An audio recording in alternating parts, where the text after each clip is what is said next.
Good evening. It's my honor and pleasure to welcome you to the weekly BW Businessworld Nation Builders series.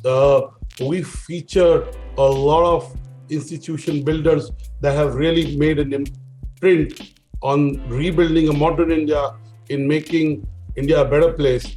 This is the 6th edition. Last week we spoke to Mr. E. Sridharan, the Metro Man as he's called, and it became a very spiritual session and I enjoyed it. The week before we spoke to Dr. Kiran Karnik, the week before we spoke to Mr. Mashelkar, the week before we spoke to Mr. S.K. Rungta, and in the inaugural episode, we did speak with the 92-year-old Mr. D.V. Kapoor on how he built NTPC. Today, we have the youngest but a tall leader who joins this Nation Builders Club. We'll be talking to Mr. Anoop Kumar Mittal, who was the chairman and managing director of NBCC and left his imprint at NBCC. Today, when you see NBCC, it's strong balance sheet, it's large impact on the kind of project they're saying. And I remember in a conversation almost 4 years back, Mr. Mittal was keen to take on stalled development projects and take forward. And today, NBCC is actually doing that. So let me welcome Mr. Anoop Kumar Mittal, who is now the managing director of the AIDA Management. It's a management consulting and advisory firm that he started. So let me start by welcoming Mr. Anoop Kumar Mittal and also asking him, Mr. Mittal, the last 18 months have been very different than whatever you may have seen in your life. What has been your personal and professional experience in the last 18 months? Thank you, Annurag. It's really honor to me that you have invited me on this platform. You have asked me about the last 18 months during pandemic period. Definitely, it was not good time professionally as well as personal level. Everybody is on same page. So, but this period has taught us a lot of things. And you will not believe that the company which I am running, AIDA Management Consultancy, where we provide project management consultancy to different customers like developers, infra companies. So this during pandemic period, we have not stopped work. My all staff was, though we are civil engineer, was working from home, and we were monitoring and interacting with everybody at site also through video, Zoom, or whatever platform is available. So one part is a very bad period, but it has really taught us a lot of things. And the main thing is how you can work whenever you are not in a position to attend office, whenever your staff is in difficulty. And I would like to share with you, one of my, CFO is a young lady, and she's in family way. So she said, sir, it's difficult for me to commute. So now everything she's doing from home and virtually. So my entire finance office is running virtually. So that this pandemic has taught us, and is practically possible. Absolutely. I keep saying, I've said it before, I'm repeating, that we're in a 3C economy. A collaborative economy, a compassionate economy, and a contactless economy. Virtual board meetings are possible, virtual audits are possible, virtual AGMs are possible. Annual general meetings are possible. Yes. We never thought of interacting with Annurag online. We always, I remember, smiling face of Annurag, but today we are meeting online. So everything is possible. Yeah. Okay. Great. Now, let me move into, you talk about what are the positives of the last 18 months, personally and professionally. But let me look at that there has been also loss of lives and livelihoods. What has changed permanently in the last 18 months that is likely to stay with us beyond the pandemic? And what do you think is temporary and will go away when we have a choice? Definitely, it's really very sad, and it will not go away very soon because almost everybody has lost someone who is known to him, maybe friend, a relative, or someone who is never. So it's very difficult to, forget that. But definitely, it's life. Show must go on, so it will continue. And that should be the spirit I think so. Absolutely. Now let me focus to the aspect that we have really brought in the last 5 conversations. The aspect of rebuilding India. Of course, India has been progressing despite the pandemic, but we need to build a new India. We need to rebuild India. And we are doing this conversation on 14th August on the eve of our Independence Day. What is the new India to you? What is the need for rebuilding? What are the aspects that need to be kept if we really want to create the India of future? And as our Prime Minister says, make it the decade of India in the world. Become a 10 trillion economy by 2030 or 2032. And over the next 5 years, become a 5 trillion economy. What do you think needs to be done? You see, there are a lot of things, but I cannot cover everything here. But definitely, I would like to touch the subject which I was dealing, infrastructure or construction related things, and which really will contribute 70-80% in rebuilding India or developing India. So you see, during this last 7 years, Honorable Modi's time, he has started a lot of things which we have never thought of.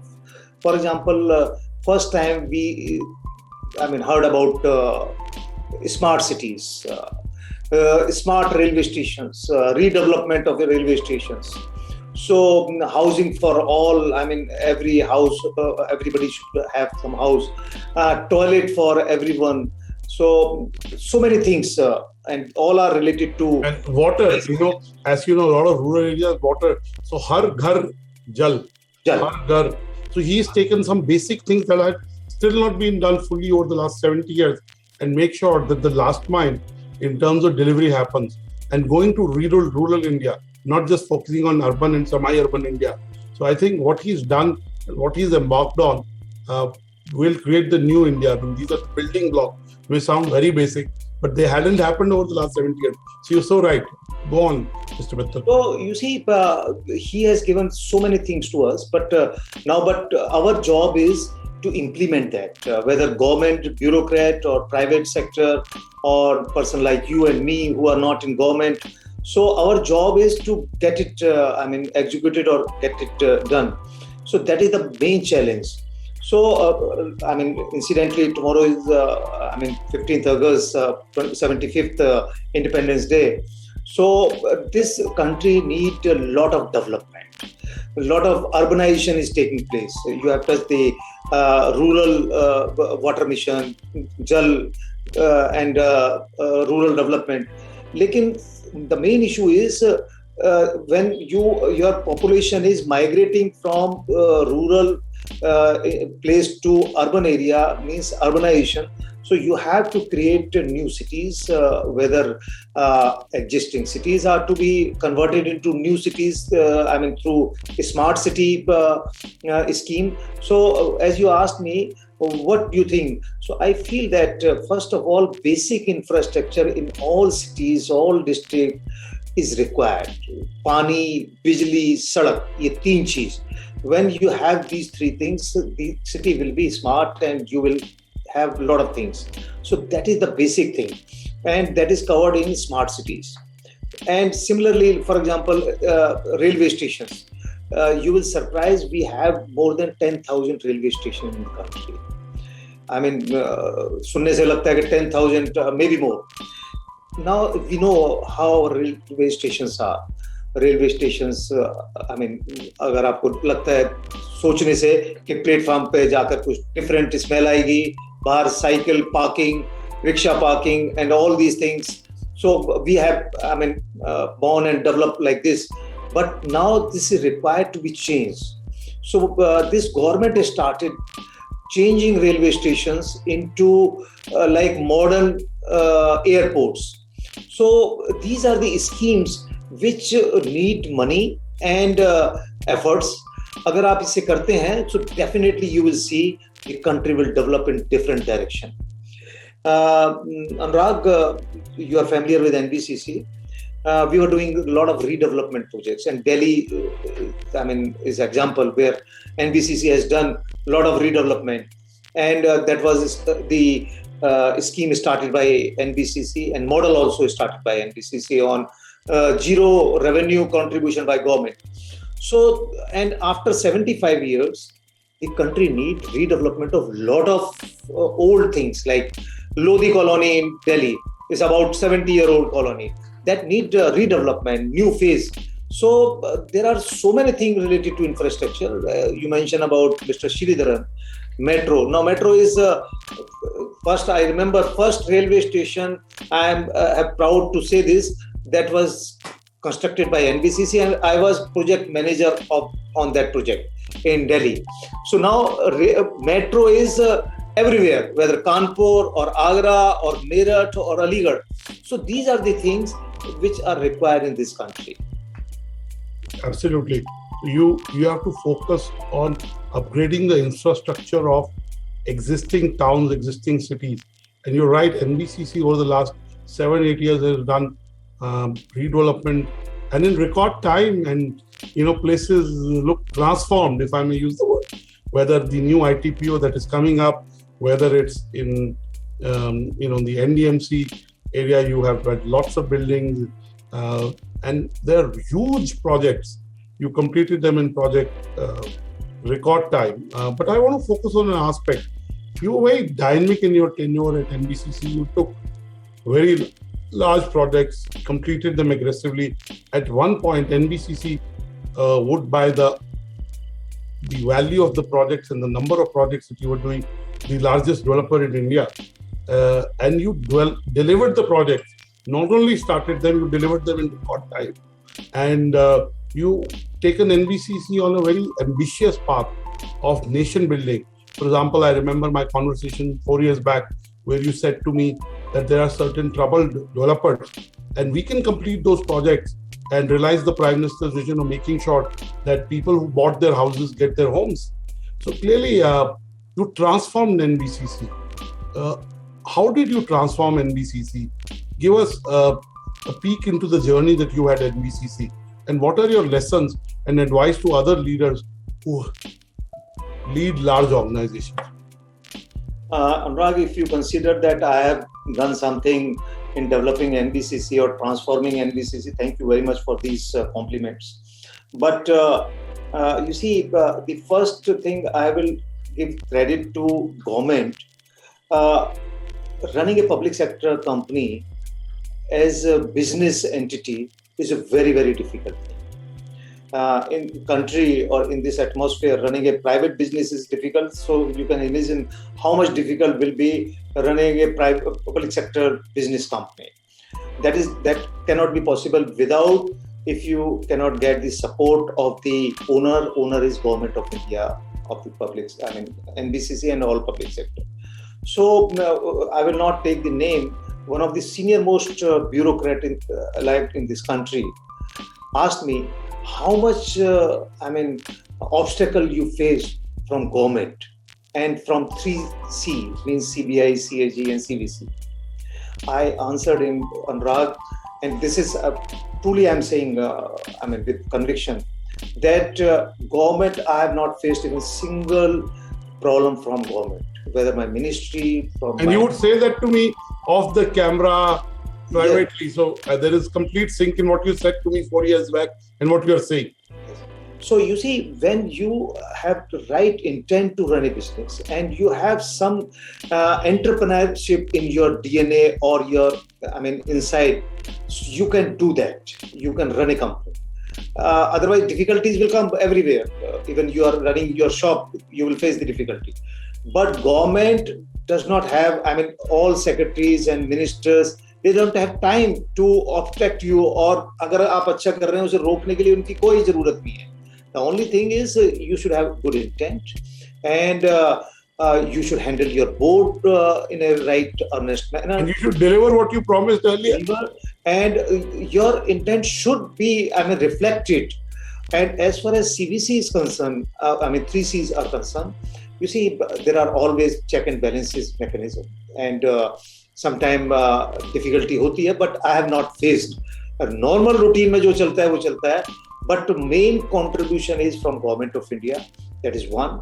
And second is clients. That is all my clients were government. Again, whether state government, public sector, or government of India, right from Assam to Meghalaya, everywhere NBCC was present and still present. So main is that. And of course, everybody will say that, and I'm also saying that my staff, etc., my associate. But main thing is your owner. Your Malik should support you. If government of India as owner is not supporting you, you cannot run any business. Absolutely. So that is the main thing. Absolutely. And you talked about the right intent. You talked about how you present to the board. You talked about the fact that you deliver. Now, is there a playbook to being an institution builder? When you're transforming an organization and through what the organization does, transforming and contributing to the nation building, is there a playbook? You briefly alluded to it, the right intent, how you manage the board, and that's true for private companies too. But in government, possibly you have to do it through the right processes, right disclosures, right governance. Delivery is important.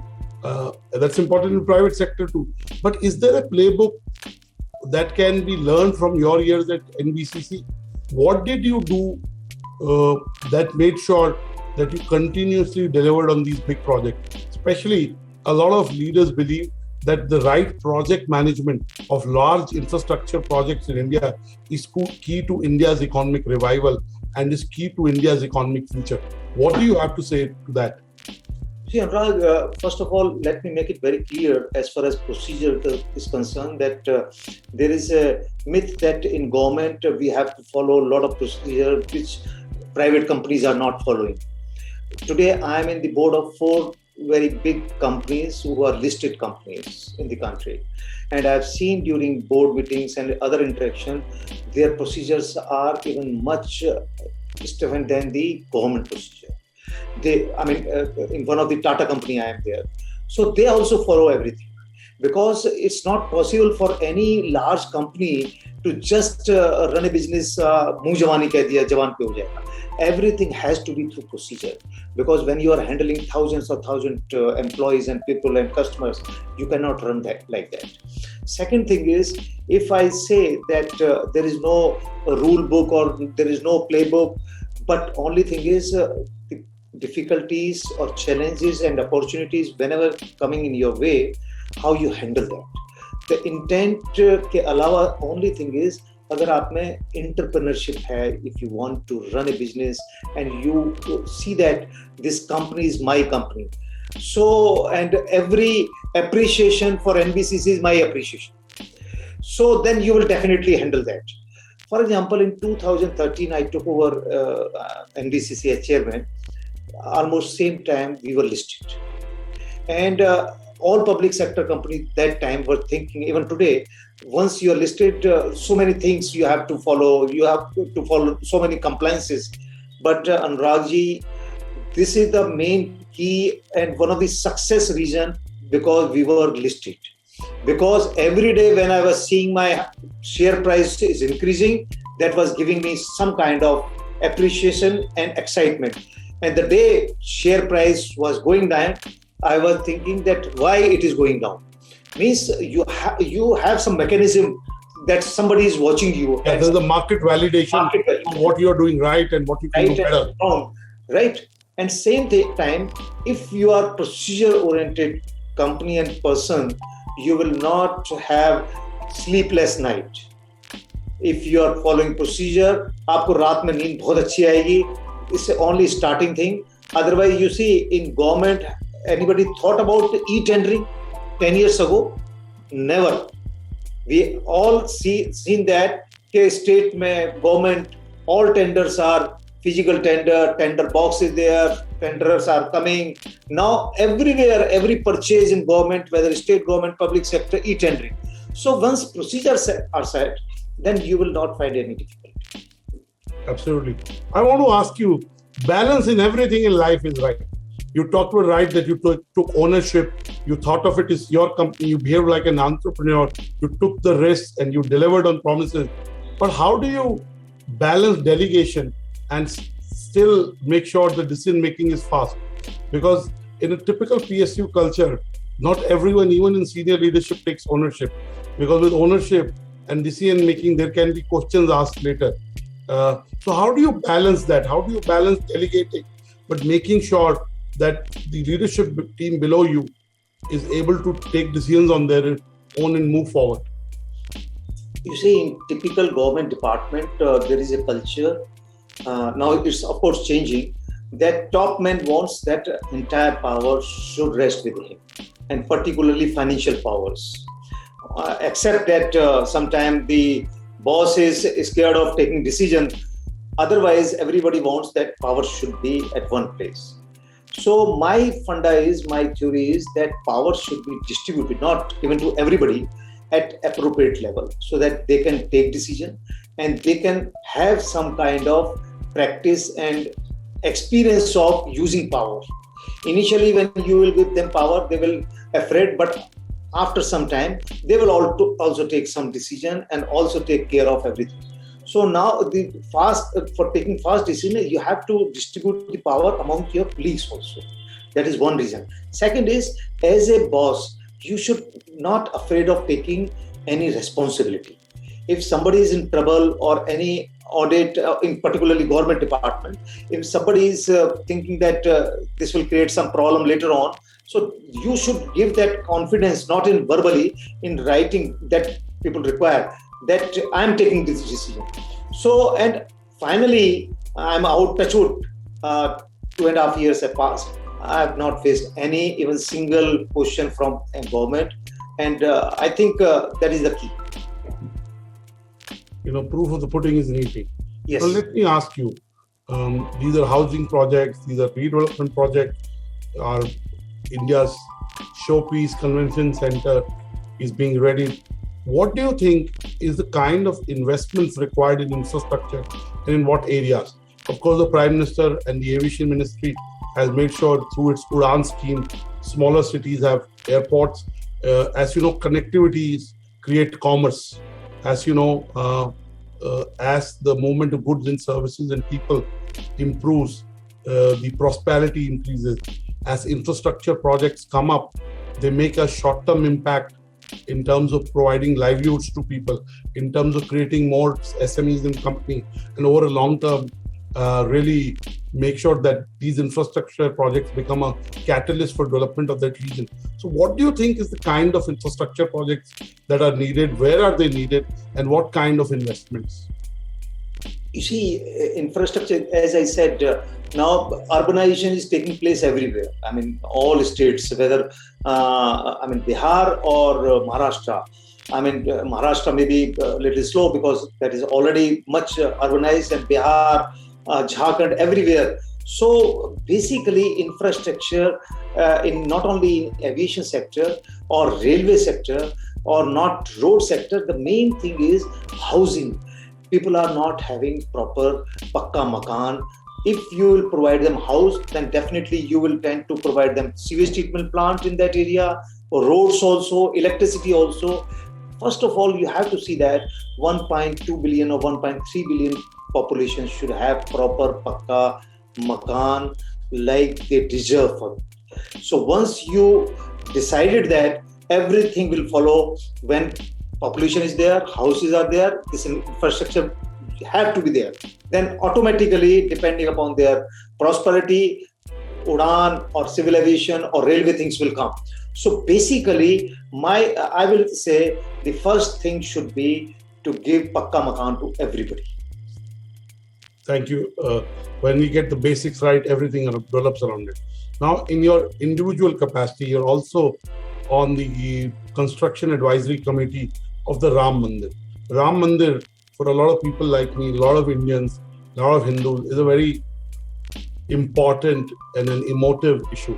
And we are all looking forward to the Ram Mandir, being built. What is your role and how are you contributing in your small way to building of the Ram Mandir? It's a vision of the Prime Minister, it's a vision of a large population of India, and really both Ram Mandir and the development and economy can go hand in hand. Just because the government is being proactive in developing the Ram Mandir doesn't mean that it is not working on development and economy. So in your own way, what is the contribution you're making towards this dream that a lot of Indians have of seeing the Ram Mandir and going and visiting the Ram Mandir and praying there and so on and so forth. So give us a sense of how, while it will be the Prime Minister for 7 years has talked about religious tourism. He's talked about our cultural tourism, that if we can just revive that, the economic activity in India will be huge. Imagine the Ram Mandir will not only become a symbol of our, the devotion to Lord Rama and to our religion, but it also will create an economy around it. It will create, an iconic landmark, which will then also bring a lot more to people around it, apart from the happiness of being able to pray and see the Ram temple come alive. So give us a sense of what is happening there, whatever little you can. I know you're bound by confidentiality, so you can't talk too much, but give us whatever you can tell us. Anurag ji, पहले तो सबसे पहले ईश्वर का धन्यवाद कि किसी भी position में भगवान राम के मंदिर के साथ मैं जुड़ा हुआ, ये भगवान की कृपा से है. Absolutely. Only I am basically advising on technical front to construction committee of Ram Mandir temple, and particularly chairman of construction committee on issues related to technical and contractual and planning and monitoring. That is my role, and rest of the things is a trust, and so many people are there, so they are the better people to explain you. But definitely Bhavya Ram Mandir is planned there, and with so many new things, this will be modern as well as ethnic or heritage mix thing will be there. So that is the planning has done by trust through eminent architects, engineers and people and trust members. Second part which you have asked me about religious tourism. So Ayodhya is a place, so this is in eastern UP. So definitely this will be kind of Vatican city of Hindus, Ram Mandir, Ayodhya. So entire city, district is being developed, and a lot of infrastructure is planned and under construction. But more than this, if you see, Varanasi is parallelly is being developed. I mean, so many things are being done there. That Shiv Gauri Mandir corridor to everything. So one side is Varanasi, Ayodhya, then Allahabad, and fourth side is Gorakhpur. So all four are in same region, 100-150 kilometers from Ayodhya to that place. So the entire area in that region will be developed as religious tourism. So that will, give the push to the economy of Eastern UP, which presently is not as prosperous as Western UP or other areas. So after 5 or 10 years, I hope that area will be, something different to what we are thinking. So these four places, and luckily Lucknow is also not far up from the Ayodhya 100 kilometers. So that region development as religious tourism will be there. Thank you. Now, again, in India, the last 18 months have also made sure there's been lack of basic things. It's been exposed for people who are struggling to get their one square meal. And the Prime Minister and the government, through their free food delivery, their free ration delivery, has tried to take care of this bottom of the pyramid. One of our, Dr. M. Anant is asking you, India is going to turn 75 tomorrow. How much ever we expand the housing construction sector, not everyone who's not having a house will be able to afford. What does it take to build affordable housing for the ones who are struggling to get their one square meal? So how does this come into play? How does it become a reality? Kaise hoga? You see, Anurag ji, definitely difficult, but this is something social, cause or sector, whatever you call. that has to be done. And now the question is, kaise hoga? Now, kaise hoga is a question which both private sector as well as government has to, collectively do this. And there are a lot of resources, but there are difficulties also, challenges also. I'll give you one, example, and that may be reply to your question. You see, for housing for all, first thing you need is land, right? And land at right place. With if you have land with infrastructure, nothing like that. So government has decided about 5 years back, and there is a progress on so many fronts on this. Government has a lot of land, surplus land of railway. Government has land of defense, which is unutilized. Government has a lot of surplus land of public sector companies who are closed, not running, not functional. And there are buckwood land. So this land, entire land belongs to the population of this country. So only thing is how to monetize that, how to use that, how to bring all stakeholders together. So if all these land parcels and land areas are, taken care, like you see, I don't know whether you know, near Ajmer, there is a city called Salt Nagar. So where we, government Rajasthan and government of India has about 1 lakh acre land, fully developed with infrastructure. That time, Angrez wahan se namak nikalte the. So small train track, electricity, water. So there are a number of places in country, whether Uti, Films Division, or railways, or in West Bengal. So, all public sector, closed public sector, so they have land with infrastructure. So that if we start building housing for all there, so the second question will come, the construction cost and remaining infrastructure. For that, some participation should come from private sector also. Because during pandemic, we have seen migrant labor issue. Labor was to their hometown, from Delhi to Bombay to Bihar, or Bihar to Uttar Pradesh. So that time government started thinking about their residences at different places also. So these people are working for some private companies. They are not all are working for government.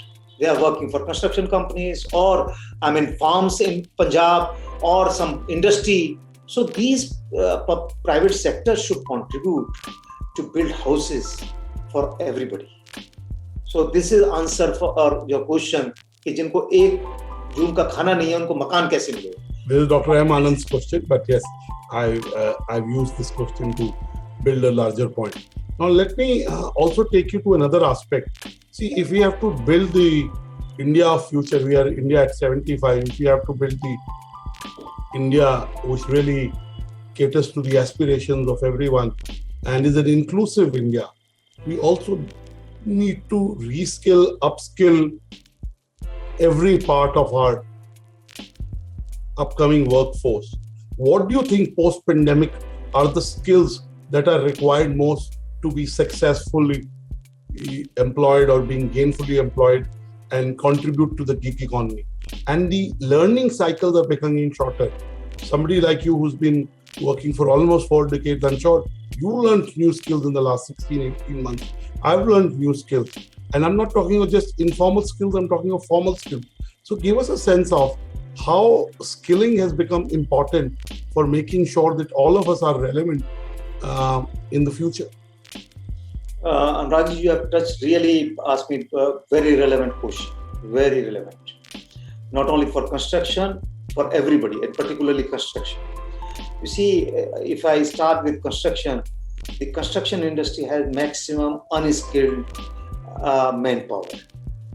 Still, this country is constructing houses or buildings, everything in brick and mortar. All Western countries, Eastern, everywhere, everybody has gone beyond that. But still, हम लोग मजदूर, बेलदार and mistri, Still we are using that. We are using bricks. Nobody is using bricks. Still this country.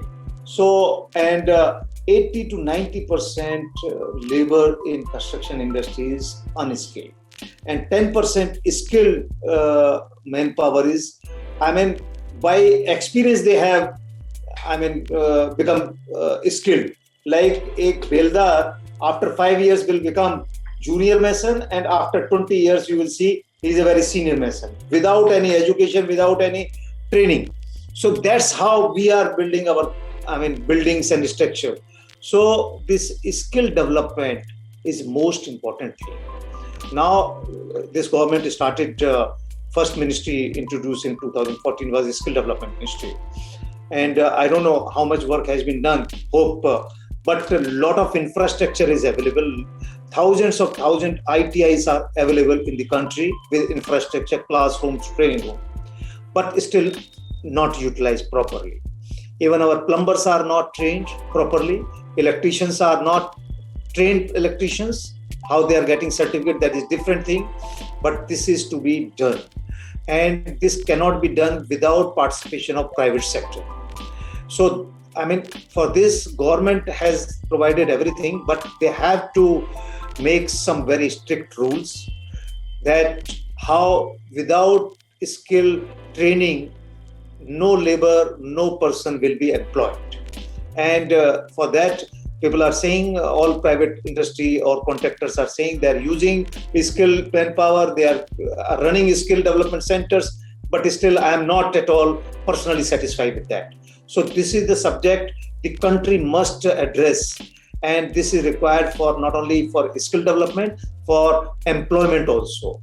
If you see in Gulf, if our masons are going, best masons are going there, but worst masons we are using in the country.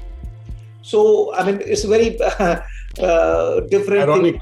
So that has to be.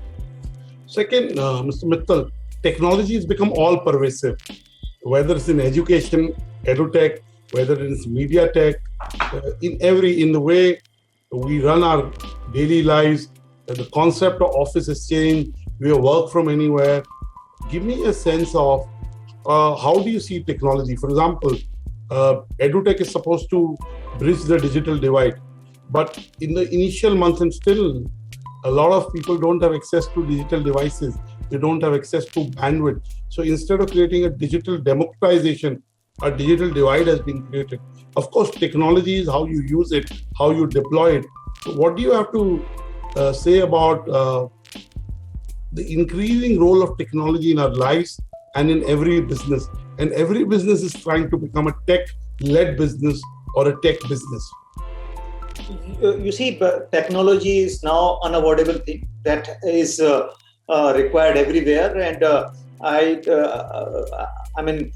in villages also, almost everybody has a mobile, and now changing almost 70-80%. This is my just guess. I'm not expert from that field, but must be having smartphones. When a person in Betul in Bihar is having a smartphone with the net connection and Wi-Fi, and he's searching and WhatsApp, everything. So people are now familiar with the technology. Now everybody cannot be like Annurag Batra, who is so conversant with the technology. But this is something which is unavoidable in all sectors. For example, in construction, you see, we use now physical drawings almost negligible. We are not using. You must have seen, so much big drawings are spread over the table, but everything is now on computer, CAD. So even other coordination things, everything is technically, people are using that. And even construction material, I don't know how many people are aware of this, and you are the person, you know everything. Now most of the contractors are using digital platform to buy the concrete, buy the steel. There are a lot of startups who are supplying material through digital platform. So this is an unavoidable thing, and after 5 or 7 years you will see the changes will be much faster than what we are seeing today. Absolutely. My last two questions. One, if you had to predict the future in terms of mega trends that are small right now, but will manifest itself in big way, and it will impact our work life, our personal lives, on how our country develops and leads, what would be those big trends? You see, again, I will come to that. You will say that technology and employment through skill development is the main thing which we have to promote in this country. And when we were discussing about skill development, one more thing I forgot to mention, which I would like to, tell everybody through you, that these startup companies should be given some kind of incentive to start some startup in skill development. Automatically, this skill development will be converted into employment. If you are producing manpower with fully skill in their field, so definitely there are thousands of buyers for them. We are searching skilled welders, electrician or fitters, not only in construction, in industry also. So I cannot tell you, I don't have words to explain that, but the government should promote youngsters to start some startup for skill development. Whatever benefit they can provide them to excite them, they should do that. That is the thing I think is required. Absolutely. My last question, Mr. Mittal, you had a successful corporate career. You made a name for yourself in turning around NBCC and growing NBCC and delivering some projects in record time and at a scale that was unimaginable 8 years back. Now you turn an entrepreneur. You're happy with your life, both personal and professional. Is there a bucket list Mr. Mittal has that ye karna hai zindagi mein, abhi ye baki hai? What is it therefore left for you to accomplish? Are there some unfulfilled desires that you have that you wish to accomplish? Because knowing the kind of restless person in terms of work you are, you started a company, you're helping, as you said, last infrastructure players, construction companies, real estate developers, that you are doing professionally. What else is left for Mr. Anoop Kumar Mittal to accomplish? You see, first of all, still I want to work. वो अभी भूख मेरे बाकी है जितने दिन हो सकती है. That is one thing, but that is not something which I will say. But one thing I would like and I want to contribute, and I am doing whatever I can do, is skill development in construction sector. Because last 40 years I have faced this problem, finding really skilled manpower in our industry.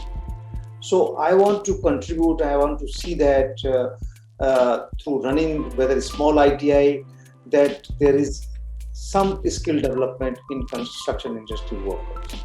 That is one thing. I cannot say I want to do this and that. There may be so many things, but this is one thing still I feel कि मुझे कुछ करना चाहिए इसके लिए. Thank you so much, Mr. Mittal. I think you have at least 15 more years to contribute to the nation, contribute to the society, and I have no doubt that you will do it with even more energy now that you're totally on your own and you decide the pace of what you want to accomplish. We wish you luck in your endeavors, and we congratulate you for achievements that you did in your long tenure in public life, and especially your contributions at NBCC. So congratulations, kudos to you, all the best, and we look forward to having more interactions and engagements with you. Thank you so much. Thank you, Annurag ji. Thank you very much.